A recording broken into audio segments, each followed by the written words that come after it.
The consensus narrative is fixated on missile defense. Reports confirm the U.S. is prioritizing more THAAD systems, a multi-billion-dollar protocol to intercept high-cost, high-velocity kinetic threats. This is a strategic misdirection. It is a symmetric solution for a legacy battlefield. The terminal threat is not a missile launch. It is the weaponization of silence. The true vector is asymmetric and subterranean. 99% of all intercontinental data, financial transactions, military communications, economic intelligence travels through a handful of undersea fiber optic cables. According to CSIS analysis, these conduits are critically vulnerable, often laid in shallow, predictable channels. The kinetic cost to sever one is negligible. The systemic cost is total paralysis. This protocol extends to low Earth orbit. A superpower's dominance is contingent on its sensory apparatus, its constellation of navigation and surveillance satellites. RUSI reports confirm that ground-based laser systems, cheap, scalable, and deniable, can temporarily blind or permanently disable these orbital assets. Without GPS, precision munitions become inert steel. Without imaging, carrier groups are sailing blind. This creates the blind Leviathan, a state with overwhelming conventional force. Aircraft carriers, stealth bombers, armored divisions rendered insolvent.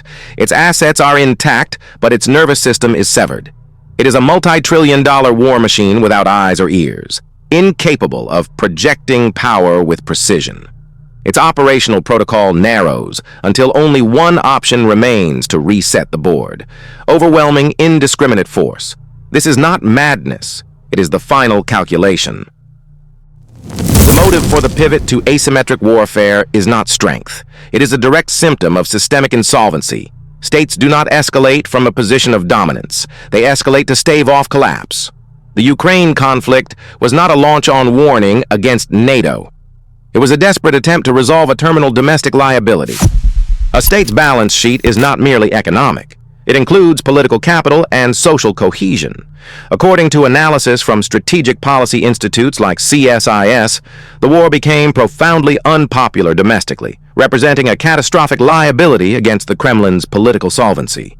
The kinetic cost of conventional force became unsustainable, not just in dollars, but in public consent. When the mandate to govern becomes insolvent, the protocol must change. This forces a pivot.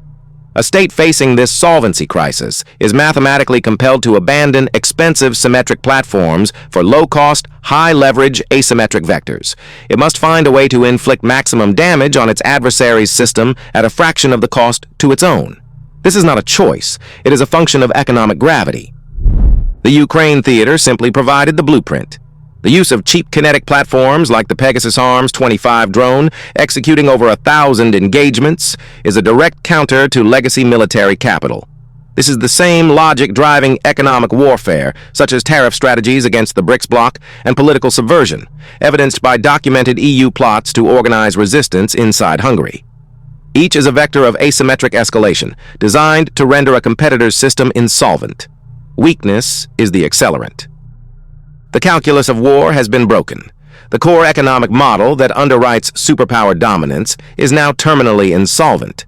According to analysts at the Royal United Services Institute, or RUSI, the new battlefield exchange rate is a $5 million main battle tank versus a $500 first-person view drone. This is not a balanced equation. It is a systemic liability. The kinetic cost to destroy a legacy asset has collapsed by a factor of 10,000. This is the democratization of violence. Lethality is no longer the exclusive domain of nation-states with trillion-dollar defense budgets. It is now open source. This is not a projection. It is a documented reality, a 2025 performance report for the Pegasus Arms.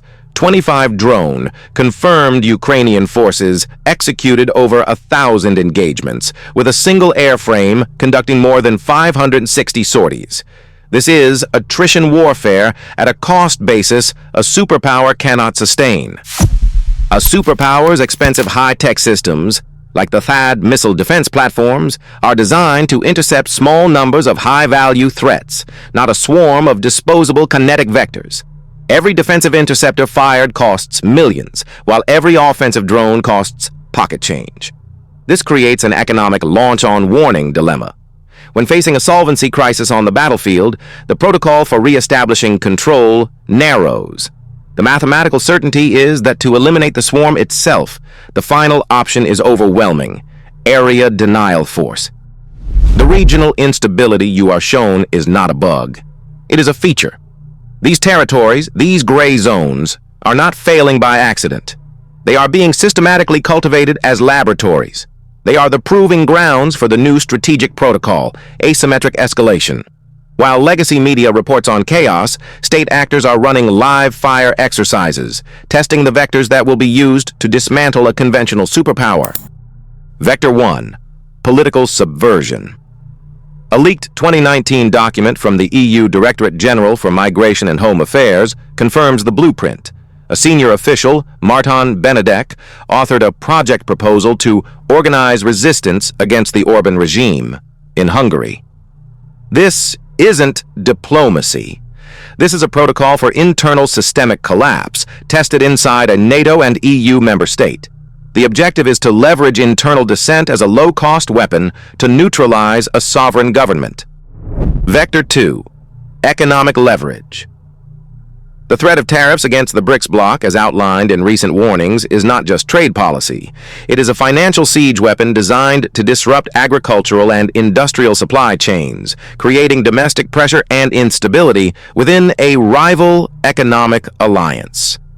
It's a non-kinetic strike with kinetic effects: food shortages, unemployment, political unrest, all launched from a spreadsheet. Vector 3. Cheap kinetic platforms. A single Pegasus Arms 25 drone airframe has conducted over 560 sorties in Ukraine, part of over 1,000 confirmed combat engagements in 2025. The cost-exchange ratio is terminal. A multi-$1,000 drone can neutralize a multi-million-dollar asset. This is not warfare. It is an insolvency event. Legacy military hardware, like the THAAD systems the U.S. is prioritizing, represents a massive capital liability against a swarm of low-cost threats. These gray zones are where the playbook is perfected.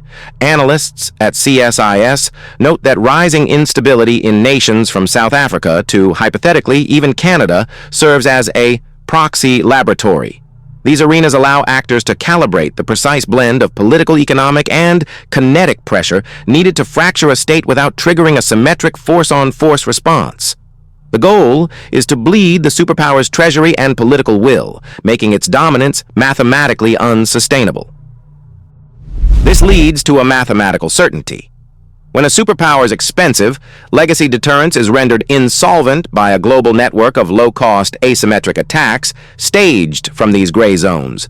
Its protocol for re-establishing control narrows to a single option. To break the stalemate and liquidate the asymmetric threat, overwhelming force becomes the only logical move. The next 12-18 months will see a major power execute a solvency event: the calculated use of a low-yield tactical weapon in a designated gray zone to make the cost of asymmetric warfare unacceptably high. This will not be madness. It will be a line item on a balance sheet. The final liability is not economic. It is informational. A protocol known as a launch-on warning dictates that a nation must launch its nuclear arsenal upon detection of an inbound enemy strike, before those warheads can destroy its own capacity to retaliate. This doctrine was engineered for a symmetric world of verifiable radar signals. That world no longer exists. Analysts at CSIS have modeled the new vector, a low-cost, high-leverage cyber attack.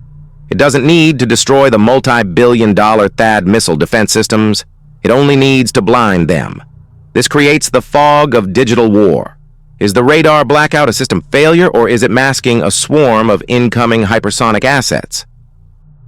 The commander is now facing a systemic solvency crisis of data.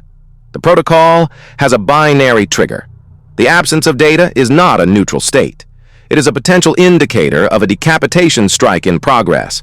The kinetic cost of waiting for confirmation is total annihilation. The cost of acting on the protocol is global thermonuclear war. This is the mathematical certainty of asymmetric escalation. A cheap digital vector renders an expensive legacy defense network insolvent.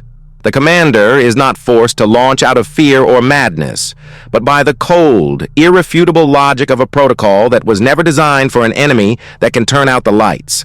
The system is designed to fail this way. This is the blueprint.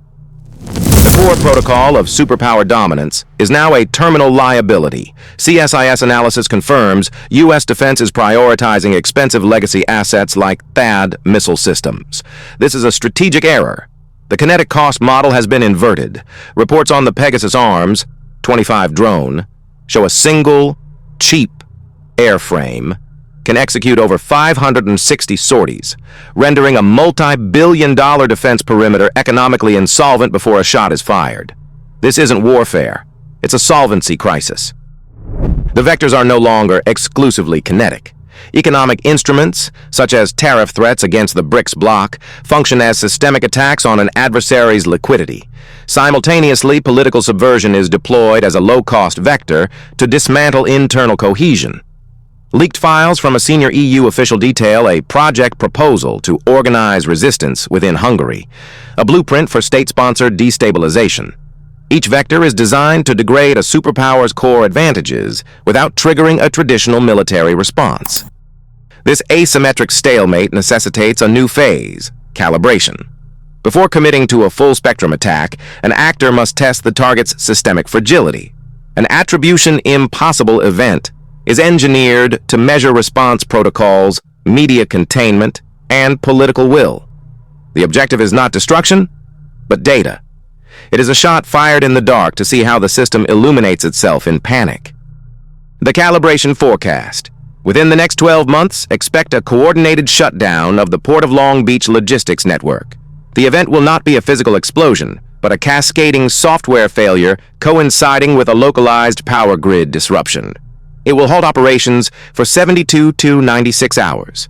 Financial markets will price the risk, but attribution will be impossible, plausibly deniable as either state-level cyber warfare, non-state sabotage, or even critical infrastructure failure. The purpose is to collect the data for the next shot.